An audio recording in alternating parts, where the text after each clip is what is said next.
Rabbi Shimon ben Gamliel, c'était le Nasi. Rabbi Nathan, lui, c'était le Av Bedin. Et Rabbi Meir, c'était le Chacham. Il y a une halakha qui nous dit que lorsque le Nasi rentre, il y a tout un protocole et un processus, comment on honore le Rav.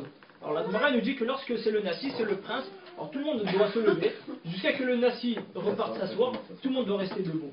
Lorsque c'est un Av Bedin, aussi le Shura Mikan ou Mikan, on fait deux rangées, le Av Bedin il passe entre les deux, une fois qu'il est passé, tout le monde peut s'asseoir.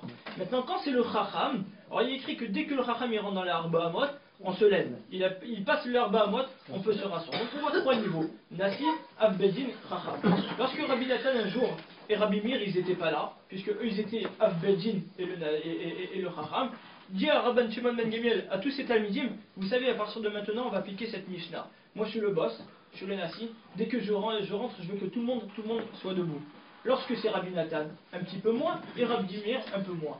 Viennent Rabbi Nathan et Rabbi Meir le lendemain, c'est cette histoire. Qu'est-ce qu'il lui a pris à Rabban Shimon ben Gamliel? Tu sais quoi, on va faire un petit complot ensemble. On va dire demain, on va dire est-ce que tu connais la Mishnah de Oktin? On sait qu'Oktin c'était la Mishnah la plus compliquée. Comme ça on va juste lui montrer les Shem Shamaim où il est le Kavod. Je saute toute l'histoire de la Gemara pour ne pas mélanger.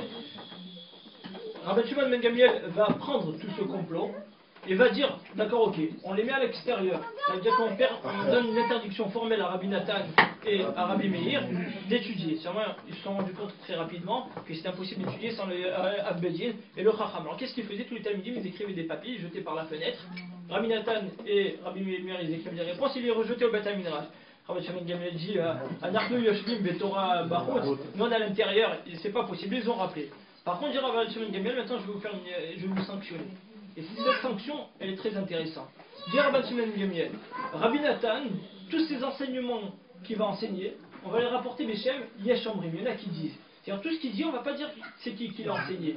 On va dire, il y en a qui disent. Il ne faut pas donner du kavod à Rabbi Nathan. Et tout ce que Rabbi Meir va enseigner, on va dire Achirim, d'autres. Alors déjà, on peut voir cette différence. Yesh Omrim, il y en a qui disent, c'est qu'on ne les remet pas en question. On peut quand même dire, tu sais, j'ai entendu, il y en a qui disent que je l'honore quand même. Achirim, c'est des autres. Ça veut dire c'est des autres. Je le mets déjà à l'écart. Je ramène quand même cet enseignement, c'est quelque chose de très bien. Mais je dis c'est quelqu'un de Acher. Moi je suis d'un côté, je ne m'identifie pas comme lui parce que lui il est Acher. Donc on voit trois étapes dans la vie de Rabbi Meir assez bouleversantes. Déjà, il n'a pas de vie familiale. Vie sociale, c'est une catastrophe. Il n'a pas de rave. Son rave par excellence part complètement et se déroule complètement du chemin de la Torah, mais lui, aucun problème, il n'est pas déstabilisé.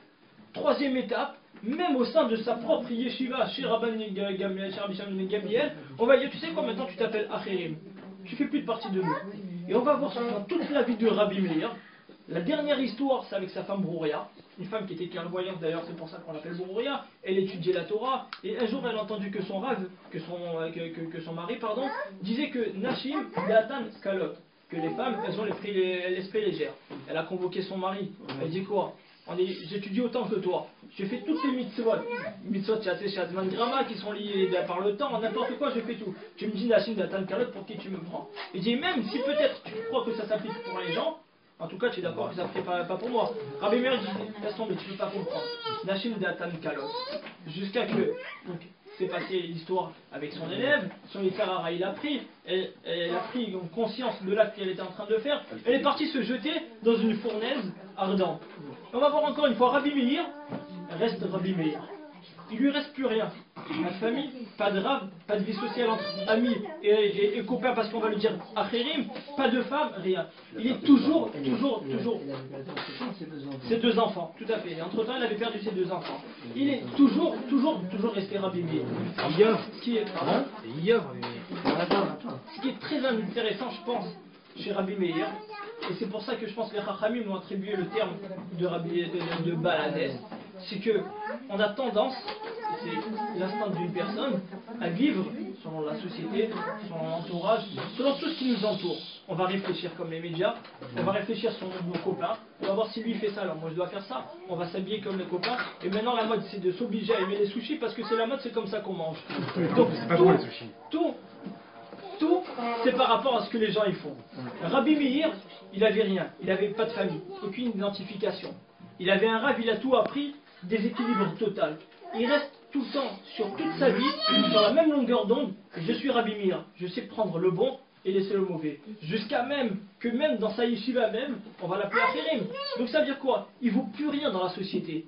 Rabbi Meir, il n'existe pas, mais il reste toujours Rabbi Meir. Encore une fois, comme on a dit, même après ses enfants et même après l'histoire avec sa femme. Si on peut attribuer, donc, l'attribution de Baal à Yes, c'est forcément que, comme si on pourrait dire que Akadosh Baruch Hu, cette une fois, il est conditionné à accepter certaines choses, donc dans ce monde terrestre. Ça veut dire que même si on peut s'imaginer qu'Akadosh Baruch Hu n'aimerait pas faire certaines choses, à savoir ne pas accepter la tuila du sadique, à certains moments, où selon ça vient de personnes importantes, Akadosh Baruch Hu, si on pourrait dire, il est conditionné à accepter la tuila du sadique. C'est qui la tuila du sadique? C'est quelqu'un qui a prouvé à Akadosh Baruch Hu qu'il n'y a rien qui peut le déstabiliser.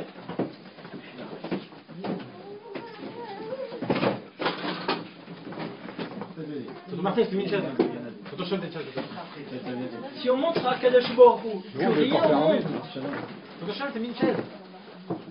si on montre à Akadosh Baruch Hu que rien au monde peut nous déstabiliser, que ce soit le monde familial, le monde social, le monde dans le couple, il n'y a rien, à un certain moment, même si le tzaddik, une fois il va nous prouver quelque chose, la Gemara va lui dire, cette personne-là, Akadosh Baruch Hu, il est obligé, dans tous les cas, de l'écouter. Ah mais c'est pas sûr, on l'a vu qu'une fois. Oui mais cette fois-là, elle est représentative sur un état d'esprit que Akadosh Baruch Hu, lorsqu'il voit une personne aussi investie dans la Torah et aussi équilibrée, alors là Akadosh Baruch Hu nous dit, alors je peux plus rien faire d'autre.